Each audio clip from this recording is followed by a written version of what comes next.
Hello friends, welcome to my channel education with Gaurav. एक बार फिर से आप सभी का स्वागत है उत्तराखंड एलटीई पेडागोजी की तैयारी में दोस्तों। और उसी सीरीज़ के अंदर मैं आपके बीच में एक नया टॉपिक लेके आया हूँ जो कि रिलेटेड होगा आपका व्यक्तित्व यानी कि पर्सनालिटी। ओके। इससे पहले जो है हम बहुत सारे टॉपिक्स ऑलरेडी कर चुके हैं, तो लगातार सारे के सारे टॉपिक्स जो हैं वो मैं सिलेबस के अकॉर्डिंग दोस्तों कवर करवा रहा हूँ। ओके, तो आप लोग मेरे साथ बने रहिए लास्ट तक और सारी की सारी जो चीज़ें हैं उनको समझते हुए चलिए, क्योंकि हम जो भी चीज़ें हैं वो टॉपिक के अनुसार जो है वो कवर करते हुए चल रहे हैं। ठीक है, तो आप लोग घबराएं नहीं, मैं टॉपिक के अकॉर्डिंग जो है आपको सिलेबस के अकॉर्डिंग पढ़ाते हुए चल रहा हूँ और उसी सीरीज़ में मैं आपके बीच में एक नया वीडियो लेकर आया हूँ। ओके, तो फ्रेंड्स, अगर अभी तक भी आप लोगों ने नोट्स नहीं लिए मुझसे ज़रूर लीजिए नोट्स, और उसमें आपको सारा का सारा जो ये तो मिलेगा ही, उसके अलावा मैं मेरे पास एक दो फाइल और हैं उनको भी दे दूंगा जिसमें कि और ज़्यादा आपको डिटेल में जो है चीज़ें मिल जाएंगी। ठीक है, तो इसमें आपको फ़ायदा ही होगा और उसकी फ़ीस मात्र 200 रुपये है, 200 रुपीज़ ओनली, जो कि आपको पे करना है गूगल पे, फ़ोनपे वगैरह से, और उसके बाद मुझे बता देना व्हाट्सएप के माध्यम से। ठीक है, कॉल करने की ज़रूरत नहीं है, व्हाट्सएप करना बहुत है। तो चलिए शुरू करते हैं हमारा आज का सेशन। तो मैंने जैसे बात की, हम बात करने वाले हैं आज के सेशन में पर्सनालिटी यानी कि व्यक्तित्व के विषय में।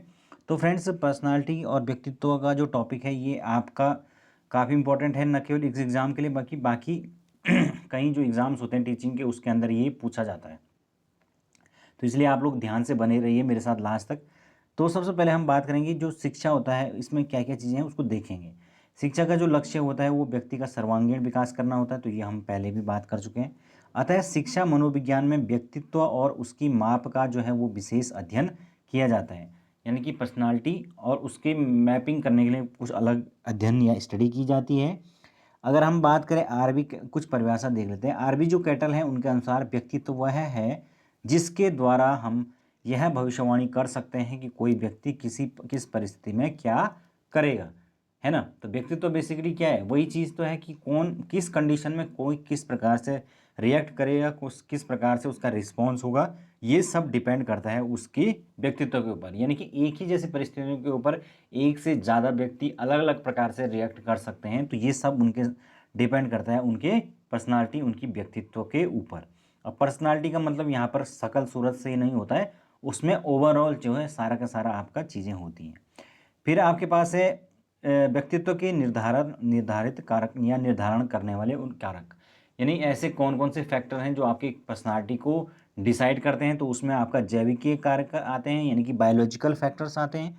फिर आपके आते हैं सामाजिक निर्धारक यानी कि सोशल, और उसके बाद आते हैं कल्चरल। तो 3 प्रकार के ये अलग अलग हमारे निर्धारक कारक हैं जो कि किसी भी इंसान की व्यक्तित्व का निर्धारण करते हैं। फिर अगर हम बात करें कि सामाजिक जो कारक हैं वो अगेन 2 चीज़ों में विभाजित होते हैं, जिसमें कि पहला होता है आपका विद्यालय निर्धारक, यानी कि विद्यालय जो है वो अपने आप में एक निर्धारक है, और दूसरा उसका घर परिवार जो कि आपकी प्रथम पाठशाला कही जाती है। तो इस प्रकार से ये टोटल हमारे 3 भागों में विभाजित है। अगर हम एक एक करके देख लें तो जो जैविकीय निर्धारक है यानी कि बायोलॉजिकल जो आपके डिसाइडिंग फैक्टर्स हैं दोस्तों, उसमें आपका शारीरिक संरचना एवं स्वास्थ्य, व्यक्ति की शारीरिक जो संरचना है वो किस प्रकार की है, उसका स्वास्थ्य किस प्रकार का है, ये काफ़ी हद तक डिपेंड करेगा आपकी पर्सनालिटी को। फिर आपके शारीरिक जो रसायन एवं ग्रंथि स्राव, यानी कि जो अंदर शरीर की जो आपकी श्रवण ग्रंथियाँ होती हैं, क्या कहते हैं उनको, आपका जो एंडोक्राइन सिस्टम होता है, उससे जो है हमारी तरह तरह की जो लगातार रस निकलते रहते हैं, और यही जो है शरीर की सारी क्रियाओं के लिए जिम्मेदार होते हैं। तो वो भी कहीं ना कहीं हमारे जीवन के एक पर्सनालिटी को निर्धारण करने वाले कारक होते हैं, जिसमें कि आपका पीयूष ग्रंथि, जिसको हम मास्टर ग्लैंड भी कहा जाता है ना, मस्तिष्क में पाई जाती है। फिर आपका एड्रिनल हो गया आपका, जो वृक्क में पाया जाता है। उसके बाद है आपका थायराइड ग्रंथि जो गले के अंदर पाई जाती है। फिर है पैराथाइड जो थायराइड के पास पाई जाती है। फिर आपके पैनक्रियाज, और फिर होती है यौन ग्रंथियाँ जैसे कि टेस्टोस्टेरोन हो गया, एंडोस्ट्रॉन ये पुरुषों में होते हैं, और प्रोजेस्टेरोन और एस्ट्रोजेंस महिलाओं के अंदर होते हैं। तो ये अलग अलग जो कुछ फैक्टर्स होते हैं ये पर्सनालिटी के जो डिसाइडिंग फैक्टर के अंदर बायोलॉजिकल फैक्टर में आपकी महत्वपूर्ण भूमिका निभाते हैं। फिर आपके पास आती है परिपक्वता। परिपक्वता में जनन संबंधी व शारीरिक निर्धारक कारक आते हैं, तो ये भी उसी के अंदर है। अब अगर हम बात करें सोशल, क्या क्या ऐसे कारक हैं सामाजिक, जो सामाजिक निर्धारक कारक हैं, तो उसमें जो हैं आपके आ जाएंगे माता पिता आपका, और उनका जो बालक से किस प्रकार का संबंध है, तो उसी के हिसाब से उसकी पर्सनालिटी तय होगी। और परिवार में किस प्रकार का वातावरण है, उससे उसकी पर्सनालिटी तय होगी। परिवार का जो आकार है वो कितना बड़ा है, एकाकी परिवार है, संयुक्त परिवार है ना, या किस प्रकार का वो परिवार है। थोड़ा उनकी जो आर्थिक स्थिति है परिवार की वो भी काफ़ी हद तक डिपेंड करेगी। इकोनॉमिक कंडीशन अगर ठीक ठाक होंगी तो उसकी पर्सनालिटी अलग टाइप की होगी। थोड़ा गरीबी गरीबी वाली स्थिति होगी तो अलग कंडीशन होगी। मिडिल क्लास वाली स्थिति होगी तो उसमें अलग जो है पर्सनालिटी होगी। तो ये हर प्रकार से जो है एक वेरिएशन देखने को मिलता है। फिर आपके पास है विद्यालय संबंधी निर्धारक। तो विद्यालय जो है वो काफ़ी हद तक इसमें रोल निभाता है पर्सनालिटी के डेवलपमेंट के अंदर। तो ये हैं हमारे सामाजिक कारक। फिर आते हैं आपके सांस्कृतिक निर्धारक। कुछ ऐसे जो संस्कृति के अंदर कुछ तत्व होते हैं वो भी व्यक्ति के व्यक्तित्व के ऊपर उचित प्रभाव डालते हैं। जैसे प्रत्येक प्रदेश के जो लोग होते हैं या बच्चे, उनकी अपनी संस्कृति के अनुसार कुछ शारीरिक, मानसिक, सामाजिक विकास क्रमों में कुछ विभिन्नताएं वे रखते ही रखते हैं। और प्रत्येक बच्चा जो अपने उसके आसपास के समाज होते हैं उसमें जो रीति रिवाज होते हैं, उत्तरदायित्व होते हैं, संबंध होते हैं, उत्सव होते हैं या धार्मिक जो क्रियाकलाप होते हैं उनको पूरा करता है। तो ये हम सब जानते हैं यार। और जो उनके व्यक्तित्व के निर्धारण में एक महत्वपूर्ण भूमिका निभाता है। तो जैसे भी प्रत्येक जो बालक है वो जिस समाज से आता है, जिस संस्कृति से आता है, वो उसकी संस्कृति उसके व्यक्तित्व में आ जाती है। ये हमने हर कभी देखा है। जैसे कि फॉर एग्जांपल हम गढ़वाली हैं तो हमारी संस्कृति के अंदर कुछ ऐसी चीज़ें हैं जो पाई ही जाती हैं। जैसे कि फॉर एग्जांपल अगर ढोल दमाऊ बज रहा है तो गढ़वाली जो है कहीं भी होंगे, दिल्ली बॉम्बे कहीं भी होंगे, तो उनको हो सकता है कि उनमें से एक आध को भूत वगैरह जरूर आ जाएगा, है ना। तो ये चीज़ औरों में क्यों नहीं होती, क्योंकि ये हमारे कल्चर का हिस्सा है और इस कारण से वो पर्सनालिटी के अंदर आ चुका है। ऐसे ही अगर हरियाणी होगा तो उसके अंदर कुछ और उसका लहजा अलग होगा, उसका व्यवहार अलग एग्रेसिव होगा या कुछ इस तरीके से। प्रत्येक राज्य की कुछ अपनी अपनी विशेषताएं होती हैं या प्रत्येक जो जनजाति हैं उनका भी अपनी कुछ विशेषताएं होती हैं। तो ये आपके सांस्कृतिक निर्धारक कारक होते हैं। ओके। फिर आपके पास है व्यक्तित्व के वर्ग या प्रकार। तो उसमें हम बात करेंगे कि अलग अलग जो प्रकार से वर्गीकरण किस प्रकार से किया गया है, जिसमें सबसे पहले है हिप्पोक्रेटस का वर्गीकरण। तो जो क्रेटस हैं उन्होंने 400 ईस्वी पूर्व एक व्यक्ति का जो शारीरिक स्वभाव होता है उसके आधार पर व्यक्तित्व का वर्गीकरण किया था, जिसमें उन्होंने बताया था शारीरिक अवस्था जो कफ प्रवृत्ति वाले हैं उनका जो स्वभाव होता है वो चुस्त होते हैं, चिड़चिड़े होते हैं, संवेगात्मक रूप से कमज़ोर लेकिन शारीरिक रूप से काफ़ी शक्तिशाली होते हैं। तो ये कफ प्रवृत्ति वाले के बारे में बताया था। फिर है आपके पास काले पित्त वाले। तो ये निराशावादी होते हैं, शक्तिहीन होते हैं, दुखी होते हैं, संवेगात्मक और शारीरिक दोनों दृष्टि से कमज़ोर होते हैं। फिर आपके पास पीले पित्त वाले। तो ये आनंद युक्त होते हैं, सुस्त होते हैं, अपेक्षाकृत संवेगात्मक रूप से सशक्त होते हैं लेकिन शारीरिक रूप से कमज़ोर होते हैं। और फिर है आपके पास अधिक रुधिर वाले जिन पे खूब खून होता है, मतलब तो वो आपके कर्मठ होते हैं, शीघ्रगामी होते हैं, असहिष्णु होते हैं, यानी कि वो आसानी से जो है दूसरे को बर्दाश्त नहीं कर सकते, लेकिन वह आशावादी होते हैं और शारीरिक रूप से काफ़ी सबल होते हैं, संवेगात्मक रूप से भी संतुलित व स्थिर होते हैं।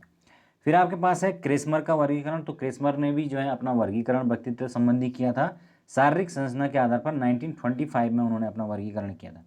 तो इसके अंदर दोस्तों उन्होंने व्यक्तित्व के कुछ प्रकार बताए थे, जिसमें पहला है आपका पिकनिक प्रकार। तो ये जो पिकनिक टाइप होते हैं ये मिलनसार होते हैं, इनका कद छोटा होता है, शरीर छोटा और चर्बी वाला होता है। फिर आपके व्यक्तित्व संबंधी अगर इनकी विशेषताएं बात की जाए तो सामाजिक होते हैं, विनोद प्रिय, बहिर्मुखी व आराम तलब होते हैं। दूसरी होती है एथलेटिक बॉडी प्रकार वाले। तो एथलेटिक बॉडी प्रकार वाले आपने देखा होंगे खिलाड़ी जो प्रवृत्ति इनकी पाई जाती हैं और इनकी जो बॉडी स्ट्रक्चर होता है वो अलग होता है। अस्थि पंजर इनके स्ट्रक्चर चौड़ा होता है, सीना जो है वो चौड़ा होता है और संतुलित या आहार लेना पसंद करते हैं। दूसरा तो इस कारण से इनके अंदर जो है वो फुर्तीलापन पाया जाता है, आशावादिता पाई जाती है और समायोजिता यानी कि एडजस्टमेंट पाया जाता है। फिर आपके आता है लेप्टोसेमिक सेमेटिक जो कि निर्बल होते हैं, एकदम दुबले पतले हड्डी शरीर वाले। तो इनका जो सीना है वो छोटा, पेट से लगा हुआ इस प्रकार से होते हैं और इनका जो स्वभाव है अपेक्षाकृत तो वो शर्मिला होता है और एकांत प्रिय, निराशावादी होते हैं और समाज में असमायोजित होते हैं, यानी कि एडजस्ट करने में इनको थोड़ा दिक्कत होती है लोगों के बीच में। फिर आपके पास है सेल्डन का वर्गीकरण। सेल्डन ने भी जो है वर्गीकरण किया 1925 के अंदर, जिसमें उन्होंने व्यक्तित्व के अलग अलग प्रकार के आधार पर किया, जैसे कि गोलाकार या अर्थात छोटे या कोमल शरीर वाले। तो उसके जो व्यक्तित्व संबंधी विशेषताएं उन्होंने बताया कि ये आराम तलब होते हैं, शक्तिहीन होते हैं, सामाजिक व स्नेहशील होते हैं। फिर आप आयताकार यानी कि शारीरिक रूप से संतुलित फुर्तीले बदन वाले, तो ये आपके साहसी, निडर, फुर्तीले व आशावादी तथा कर्मठ होते हैं। फिर आपका आता है लंबाकार या कठोर या दुबले जो है पतले जो कहते हैं, तो ये आपके निराशावादी होते हैं, असामाजिक, एकांत प्रिय व चिड़चिड़े होते हैं। तो ये कुछ बातें इन्होंने बताई थी, ठीक है। फिर है आपके पास फुंग का वर्गीकरण। ओके, तो फुंग ने भी अपनी तरफ से वर्गीकरण किया। कालजी जो फुंग है उन्होंने वर्ष 1923 के अंदर वर्गीकरण किया दो प्रकार से। पहला है अंतर्मुखी, दूसरा होता है बहिर्मुखी। तो फ्रेंड्स, अंतर्मुखी यानी इंट्रोवर्ट जिसको कहा जाता है, और बहिर्मुखी एक्सट्रोवर्ट। तो जो अंतर्मुखी होते हैं वो एकांत प्रिय, उन्हें एकांत में रहना ठीक लगता है। सामाजिक कम होते हैं, स्वभाव में उनका कम बोलना होता है, आत्मचिंतन पर ज़्यादा जोर, और साहित्यिक व आध्यात्मिक चीज़ों में ज़्यादा रुचि होती है। तो इस प्रकार के लोग कहलाते हैं इंट्रोवर्ट। फिर दूसरे होते हैं हमारे बहिर्मुखी, जिनको हम एक्सट्रोवर्ट कहते हैं। तो इनमें जो है वो बाह्य जगत के प्रति इनकी रुचि, इंटरेस्ट ज़्यादा पाया जाता है। रूढ़िवादिता इनके अंदर पाई जाती है, रूढ़िवादी, सामाजिक ज़्यादा होते हैं। उसके बाद व्यवहार कुशल भी होते हैं और आशावादी भी होते हैं। तो इस तरीका इनके पर्सनालिटी के अंदर कुछ अलग विशेषताएं होती हैं। तो इंट्रोवर्ट और एक्सट्रोवर्ट दो प्रकार की पर्सनालिटी होती है। फिर आपके पास है व्यक्तित्व का मापन। तो व्यक्तित्व जो है दोस्तों उसका परीक्षण भी किया जाता है अलग अलग विधियों के द्वारा। तो उसके लिए अनेक प्रकार की जो मनोवैज्ञानिक हैं उन्होंने कुछ अनेक विधियां जो ईजाद की हैं, जिसमें कि आपका पहली है व्यक्ति इतिहास विधि, ठीक है। तो व्यक्ति इतिहास विधि बेसिकली क्या कहती है कि व्यक्ति के जो इतिहास है उसके बारे में पता कीजिए, और उससे वो आपको पता लग जाएगा कि इसका किस प्रकार की पर्सनालिटी है, यानी कि व्यक्ति के जो पहले की घटनाएं हैं उनका पता करना। फिर आपके पास है इंटरव्यू मेथड यानी कि साक्षात्कार विधि। तो ये तो पर्सनालिटी के लिए जो है टेस्ट होता है, इसके माध्यम से व्यक्तित्व का परीक्षण किया जाता है, व्यक्ति के अंदर कुछ जो है क्षमताओं का पता लगाया जाता है। ओके, फिर आपके पास आता है रेटिंग स्केल। तो इसमें क्या होता है, किसी जो व्यक्ति है उसके व्यक्तित्व के मूल्यांकन के लिए अन्य व्यक्तियों का जो है मत उसके प्रति क्या है वो एकत्र किया जाता है, और उसमें बेसिकली उसके नज़दीकी जो लोग, सगे संबंधी, यार दोस्त होते हैं, तो इससे उसके व्यक्तित्व का मूल्यांकन होता है। क्योंकि जो है जो जो आपके करीबी लोग हैं वही बता सकते हैं आपके बारे में कि आपका व्यक्तित्व किस प्रकार का है, ठीक है। तो उनके मूल्यांकन के आधार पर आप डिसाइड होगा आपका कि आपका व्यक्तित्व किस प्रकार का होगा, ये रेटिंग स्केल पर तय होगा। फिर आपके पास है सोशियोमेट्री यानी कि समाज मिति विधि। तो ये भी पूछा गया था प्रीवियस एग्जाम्स के अंदर। तो इस विधि के जो जन्मदाता हैं वो हैं J.L. मैरिनो, ठीक है। तो J.L. जो मैरिनो हैं वो इस विधि के जन्मदाता हैं। इसमें उन्होंने बेसिकली व्यक्ति के सामाजिक जो पक्ष है दोस्तों, सोशल एस्पेक्ट्स, उसका मूल्यांकन किया था, ठीक है। तो व्यक्ति का जो सामाजिक पक्ष होता है पर्सनालिटी का, उसका उन्होंने मूल्यांकन किया था। फिर आपके पास है परिस्थिति परक जो है वो परीक्षण। परिस्थिति परीक्षा परक जो परीक्षण है उसमें उन्होंने व्यक्ति को किसी विशेष परिस्थिति देकर उसके व्यक्तित्व का परीक्षण व मूल्यांकन किया जाता है। तो परिस्थिति परक मतलब कंडीशनल। तो कंडीशनल के अंदर आपको क्या दिया जाएगा, वो एक तरह से आप केस स्टडीज़ को मान सकते हैं कि आपको किसी कंडीशन के अंदर डालकर वहाँ पर आपका रिएक्शन चेक किया जाएगा कि भाई अगर आपके सामने इस प्रकार की परिस्थितियाँ आती तो आप कैसे कदम उठाओगे। आपके सामने अचानक से कहीं पर जो है एक्सीडेंट हो गया और आपका एग्ज़ाम भी है, तो उस स्थिति में आप क्या करोगे। इस तरीके से परिस्थितिवत जो है चीज़ें उनसे पूछकर उनकी पर्सनालिटी का अध्ययन किया जाता है। फिर आपके पास नेक्स्ट है आत्मकथन विधि। तो जो कथा विधि है इसके अंदर व्यक्ति की जो आत्मकथा है वो लिखवाई जाती है बच्चों से, और उसके बाद जो है उनके व्यक्तित्व का परीक्षण किया जाता है। हालांकि इसके अंदर जो है वो त्रुटि होने की संभावना है, क्योंकि व्यक्ति अपनी जो आत्मकथा है उसके अंदर जो है वो चीज़ें बढ़ा चढ़ा कर ही लिखेगा, है ना, जाहिर सी बात है। लेकिन इससे काफ़ी कुछ जो है उसके व्यक्तित्व के बारे में पता चलता है। फिर आपके पास व्यक्तित्व परिसूची, जिसमें किसी व्यक्ति विशेष से संबंधित जो है वो प्रश्नोत्तर लिए जाते हैं। ओके, तो ये व्यक्तित्व की परिसूची है। फिर नेक्स्ट है आपके पास प्रक्षेपण विधियाँ, प्रोजेक्शन मेथड। तो इसके अंदर जो है व्यक्ति के जो अचेतन मन है उसके व्यवहार का अध्ययन किया जाता है। मतलब एक तो होता है चेतन मन जो सबके सामने है, लेकिन एक होता है अचेतन मन, छिपा हुआ। तो उसमें क्या चीज़ें हैं उसका अध्ययन किया जाता है, और उसके लिए अलग अलग कुछ टेस्ट कराया जाता है। जैसे रोसा का जो स्याही धब्बा वाला परीक्षण है वो होता है इसमें, या खेल विधि, ये वाक्यों को पूरा करना, सेंटेंस कंप्लीशन आदि जो विधियां हैं इनका प्रयोग किया जाता है। ये मैं लास्ट के अंदर भी बताऊंगा आपको अभी, ठीक है। फिर आपके पास नेक्स्ट है फ्राइड का व्यक्तित्व सिद्धांत। तो सिगमंड जो फ्राइड हैं उनका, उन्होंने जो है दोस्तों जो व्यक्ति होता है उसकी पर्सनालिटी को विश्लेषण करने के लिए कुछ एक सिद्धांत दिया है, जिसे व्यक्तित्व का मनोज विश्लेषणात्मक सिद्धांत भी कहा जाता है, साइकोसेक्सुअल डेवलपमेंट थ्योरी भी कहा जाता है, और इसे फ्राइड का व्यक्तित्व सिद्धांत भी कहा जाता है। तो इसमें बेसिकली इन्होंने मन की जो है 3 दिशाओं के बारे में बात की है। कौन कौन सी? चेतन मन, अचेतन, अर्धचेतन व अचेतन। तो चेतन मन जो कि आपका, जिसमें कि आप प्रेजेंट में हो, जिसमें कि आप काम कर रहे हो, तो जो भी चीज़ें आप अचानक से पढ़ रहे हो या ग्रहण कर रहे हो वो आपका चेतन मन का हिस्सा है, और वो कुछ टाइम बाद चला जाएगा, वो हट जाएगा, है ना। तो जो चीज़ें प्रेजेंट में होती हैं वो आपके चेतन मन, कॉन्शियस माइंड का हिस्सा होती हैं। दूसरा होता है आपका अर्धचेतन मन, जिसमें कि आप कुछ चीज़ें भूल जाते हैं, लेकिन आपको जैसे कि चाबी कहीं पर रख के आप भूल जाते हैं, या कोई चीज़ आप भूल जाते हैं, आपको याद ही नहीं आ रहा होता है कि वो मैंने कहाँ रख दिया, लेकिन अचानक से कुछ टाइम बाद जब आप ज़्यादा जोर डालते हैं तो दिमाग पर, तब आपको वो चीज़ याद आ जाती है। तो ये होता है आपका अर्ध चेतन मन में जो चीज़ें छिपी होती हैं वो इस प्रकार से याद आती हैं। जैसे एग्जाम के अंदर भी कई बार हमें इस प्रकार से एकदम से कोई चीज़ क्लिक हो जाती है, होता है कि नहीं होता है। तीसरी होती है अचेतन मन, अचेतन यानी कि अनकॉन्शियस माइंड। तो ये इसके अंदर जो चीज़ें छिपी होती हैं वो कभी भी बाहर नहीं लाई जा सकती हैं, ठीक है। तो इसके अंदर व्यक्ति की जो दबी कुचली जो इच्छाएं होती हैं, आकांक्षाएं होती हैं, या कोई डर होता है, भय होता है, ये सारे इसके अंदर छिपे हुए होते हैं, ओके। और यही व्यक्ति से जो है कई प्रकार के जो कार्यों को करने के लिए, या उसकी पर्सनालिटी के अंदर कई प्रकार के जो काम होते हैं उनको कराने के लिए रिस्पॉन्सिबल होते हैं, उसके लिए जिम्मेदार होते हैं। जैसे हम कई बार सोचते हैं कि ये ऐसा क्यों कर रहा है, तो ये उसके अचेतन मन के कारण हो सकता है। फिर आपके पास व्यक्तित्व संरचना की दृष्टि से फ्राइड जो है उन्होंने फिर 3 और कॉन्सेप्ट दिए। हम जानते हैं कौन कौन से? Eid, ego and super ego का कॉन्सेप्ट उन्होंने दिया था। तो सबसे पहले उन्होंने बात की ईद के बारे में, ईद यानी ईदम के। तो इन्होंने जो बताया था कि ईद जो है व्यक्ति या बालक के अंदर जो है वो जन्म से होता है, और जो युवावस्था होती है उसमें ये सबसे अधिक होता है।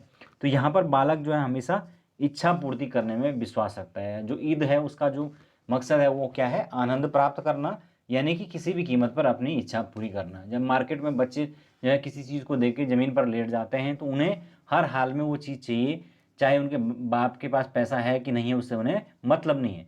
तो इसलिए कहने का मतलब ये है कि ईद जो है वो हर कीमत पर जो है आनंद चाहता है, और हर कीमत पर अपनी इच्छा पूरी करना चाहता है।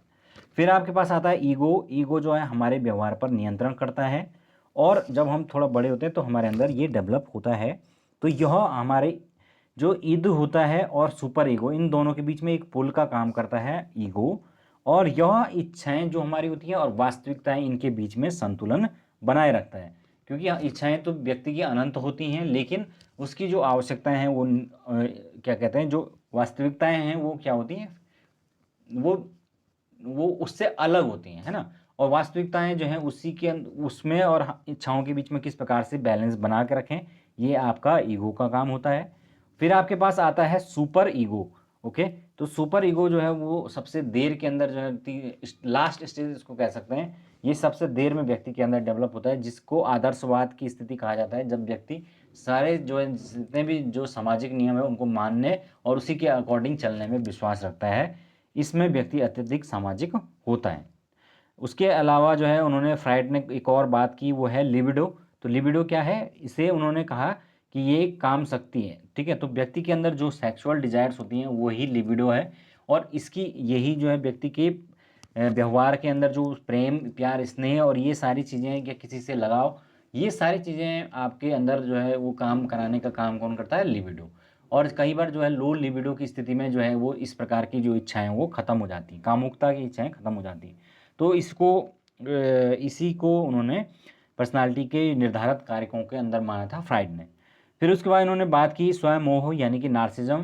तो इसमें उन्होंने बताया कि बच्चा कभी कभी जो है अपने ही रूप को देखकर मोहित हो जाता है, तो उसे हम अपने आप से ही वो प्रेम करता है, अपने आप को निहारता है, तो उसे इस स्थिति को कहते हैं नार्सिज्म या स्वयं मोह, ठीक है ना। फिर आपके पास इन्होंने बात की मूल प्रवृत्तियों की। तो व्यक्ति के अंदर दो प्रकार की मूल प्रवृत्तियां यानी कि इंस्टिंक्ट्स होती हैं, टू टाइप ऑफ इंस्टिंक्ट होती है, जिसमें उन्होंने पहले बताया जीवन मूलक प्रवृत्तियां, लाइफ इंस्टिंक्ट, और दूसरी होती है मृत्यु मूलक प्रवृत्तियां। तो जीवन मूलक प्रवृत्तियां जो हैं वो बेसिकली जो है व्यक्ति के अंदर निर्माण के लिए उसको प्रोत्साहित करती हैं और उसके अंदर रचनात्मकता लाती है, जबकि जो मृत्यु मूलक प्रवृत्तियां ये विनाश की ओर ले जाती हैं और उसके अंदर नकारात्मकता जो है उसको प्रवेश करवाती है। अगर हम बात करें मानकीकृत उपलब्धि परीक्षणों की यानी स्टैंडर्ड अचीवमेंट टेस्ट, तो दोस्तों ये जो परीक्षण है ये अनेक प्रकार के जो हमारे एजुकेशनल टेस्टिंग सर्विसेज इंस्टीट्यूट हैं उनके द्वारा ये तैयार किए जाते हैं। इसमें सबसे पहला अगर हम बात करें तो होता है वर्ल्ड एसोसिएशन टेस्ट। तो इसके अंदर क्या होता है, इस परीक्षण में कुछ पूर्व निर्धारित उद्दीपक शब्दों को एक एक करके बोल कर व्यक्ति के सामने उपस्थित किया जाता है तथा व्यक्ति को शब्द सुनने के बाद उसके मन में पहला जो शब्द आता है वो उसे बताना होता है। तो बेसिकली आपको एक दो वर्ड कुछ बताकर और उसके बाद उसके बारे में आप क्या राय रखते हैं, उसकी आपके मन में क्या शब्द जो है उसको सुनकर आता है सबसे पहले वो आपको बताना होता है और उसके बाद उसके आधार पर आपके व्यक्तित्व का निर्धारण होता है। आर्मी के अंदर इस प्रकार के टेस्ट कई बार होते हैं। फिर आपके पास है आपका विषय आत्मबोधन परीक्षण, थीमेटिक अप्रिसिएशन टेस्ट। तो थीमेटिक अप्रिसिएशन टेस्ट, इसके अंदर इसका जो निर्माण है 1935 में मूरे के द्वारा हार्वर्ड यूनिवर्सिटी के अंदर किया गया था। तो दोस्तों ये याद रखना, ये इसका निर्माण किया गया था, टैट भी बोलते हैं इसको, TAT थीमेटिक अप्रिसिएशन टेस्ट। तो ये 1935 में मूरे के द्वारा डिजाइन है। इसमें कुल 31 कार्ड होते हैं। तो ये क्वेश्चन भी पूछा गया है कि इसमें कितने कार्ड होते हैं, तो 31 कार्ड होते हैं, जिसमें कि 30 कार्ड तो टोटल ऐसे होते हैं जिसमें चित्र होते हैं, एक कार्ड सादा होता है, ठीक है। फिर उम्र के अनुसार जो है वो 20 जो कार्ड होते हैं उनका चयन करके फिर 20 में से 19 जो कार्ड चित्र वाले और एक कार्ड सादा होता है, यानी कि छोटी उम्र के बच्चों के लिए।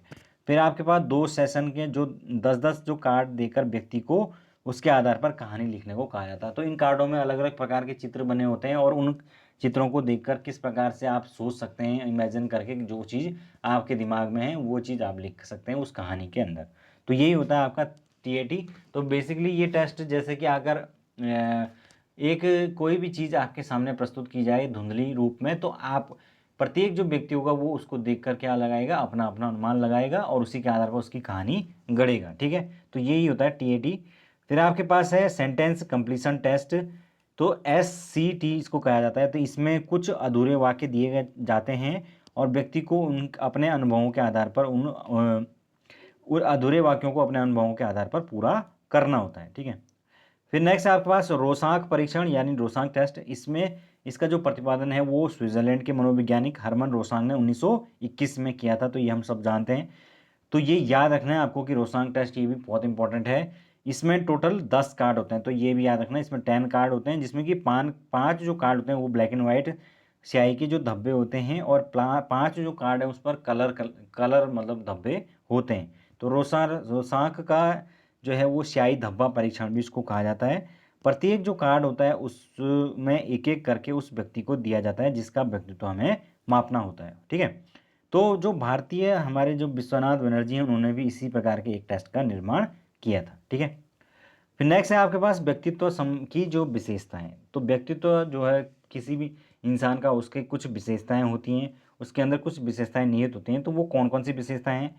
सबसे पहले तो आत्मचेतना यानी कि खुद की चेतना होना, क्योंकि मनुष्य के अंदर चेतना है तब जाकर ही वो क्या है, दूसरे जो जानवर हैं उससे अलग है, उसे खुद के प्रति चेतना है। तो इस चेतना को ही जो है वो उसके व्यक्तित्व का महत्वपूर्ण विशेषता माना गया है। फिर आपके पास है सामाजिकता, क्योंकि व्यक्ति एक सामाजिक प्राणी है और वो एक सोशल है और वो समाज के बीच में रहकर उनसे समायोजन करता है। तो यह उसकी व्यक्तित्व में विशेषता हो जाती है। फिर है नेक्स्ट निर्धारित लक्ष्य प्राप्त करना। तो व्यक्ति हमेशा जो है कुछ निर्धारित लक्ष्यों को प्राप्त करने के लिए अग्रसर होता है। फिर है आपके पास सामंजस्य, यानी कि वो समाज के साथ या अपने जो भी इन्वायरमेंट है उसके साथ सामंजस्य स्थापित करता है। फिर दृढ़ इच्छा शक्ति, यानी कि उसके अंदर कुछ काम करने की दृढ़ इच्छा शक्ति होती है। और फिर है विकास की निरंतरता। तो ये भी पर्सनालिटी का प्रमुख अंग है कि लगातार उसमें कुछ ना कुछ डेवलपमेंट होता रहता है। फिर आपके पास व्यक्तित्व को प्रभावित करने वाले जो कारक यानी फैक्टर जो अफेक्ट करते हैं आपके व्यक्तित्व को, तो उसमें वंशानुक्रम यानी कि आपकी हेरिडिटी, फिर है दैहिक प्रवृत्तियाँ, यानी कि व्यक्ति के जो शरीर की जो प्रवृत्तियां हैं, फिर आपकी शारीरिक जो रचना है वो किस प्रकार की है मतलब कहने का मतलब ये कि लंबे चौड़े हैं या छोटे हैं, कद के हैं, किस प्रकार के हैं, हट्टे कट्टे हैं या दुबल दुर्बल हैं, उन सब से भी डिपेंड करेगा। फिर है मानसिक योग्यता, आपकी मेंटल एबिलिटी किस प्रकार की है, वो भी आपकी पर्सनालिटी को अलग तरीके का बना देती है। फिर उसके बाद क्योंकि इससे क्या फ़र्क पड़ जाता है, उससे जो है आपने देखा होगा जो मेंटली रिटार्डेड बच्चे होते हैं या कम मंदबुद्धि बालक होते हैं, उनकी जो पर्सनालिटी है वो भी थोड़ा अजीब सी हो जाती है ना। फिर आपके बाद नेक्स्ट विषय रुचि का प्रभाव, यानी कि किस में आपका इंटरेस्ट है, विशिष्ट रुचि तो उसका भी इम्पैक्ट पड़ता है आपकी पर्सनालिटी के ऊपर, क्योंकि जिसमें आपका इंटरेस्ट होगा उस क्षेत्र में आप बेस्ट कर पाएंगे। फिर आपके पास है परिवार का प्रभाव, तो परिवार का बहुत ज़्यादा प्रभाव पड़ता है। फिर है भौतिक वातावरण, जो आपके आसपास का फिजिकल इन्वायरमेंट है उसका फ़र्क पड़ता है। और फिर है विद्यालय का प्रभाव, यानी कि आप किस विद्यालय से शिक्षा ले रहे हैं, वहाँ पर किस प्रकार का माहौल है, किस प्रकार के अपॉर्चुनिटी बच्चों को दी जाती है, इससे डिपेंड करता है आपका पर्सनालिटी का डेवलपमेंट। ठीक है, तो ये था दोस्तों टोटल हमारा आज का डिस्कशन। तो आई होप आप लोगों को ठीक लगा होगा।